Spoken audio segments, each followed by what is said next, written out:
Na mpenzi mtazamaji, sasa tuelekee kaunti ya Mombasa ambapo jengo la ghorofa 9 lililokuwa hatarini kuanguka huko Mombasa limepangwa kubomolewa hapo kesho kwa njia ya kudhibitiwa. Ubomoaji huo unatarajiwa baada ya ripoti za wataalam kubaini uharibifu mkubwa wa muundo wa jengo hilo uliosababishwa na uchimbaji haramu wa kisima. Hatua hii ilisababisha uhamishaji wa wakazi, wagonjwa na biashara zilizoko karibu na eneo hilo, na Yvonne Kemuma ameandaa taarifa hii.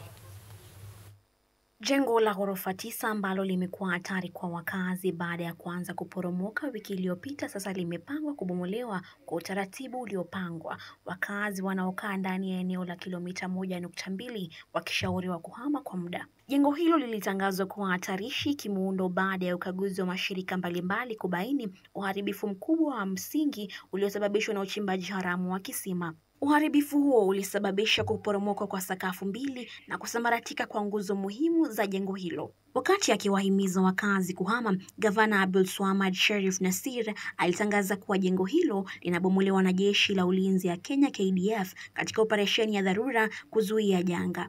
Pahali tumefika, there is no way out.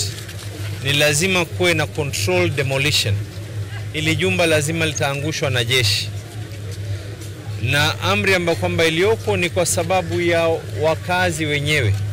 Kilomita 1.2, 1.2 kilomita kutoka hiyo nyumba kwenda sehemu zote ni lazima kutakuwa na evacuation.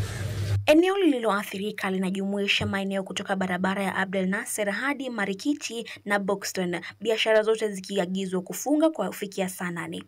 Hii haitodhuru nyumba yako, lakini ule mtikiso ambao kwamba utakao kuweko utasababisha athari ya masikio yako. Kila ukiwa karibu, wale wanaofanya kazi hii wanavaa vitu ambao kwamba vinawastiri na sio pamba ukasema kwa unaenda kujieka. Pili, lile vumbi litakalotoka, haswa mtu mwenye mtoto, mtu mzima, litaanza kudhuru mapafu yenu. Tatu, kuna uwezekano, hii ni bomu, jumba hata likianguka kuna uwezekano chuma, mawe kuweza kuruka. Ikiruka kuna uwezekano wa kuweza kukupiga wewe. Wagonjwa waliokuwa wakihudumiwa katika hospitali ya mafunzo na rufaa ya Coast General ambayo imo ndani ya eneo hatarishi pia walihamishwa. Kati ya wagonjwa 504, wagonjwa zaidi ya 300 waliruhusiwa kurudi nyumbani, huku 124 wakiwemo waliokuwa ICU wakihamishwa kuelekea vituo vingine.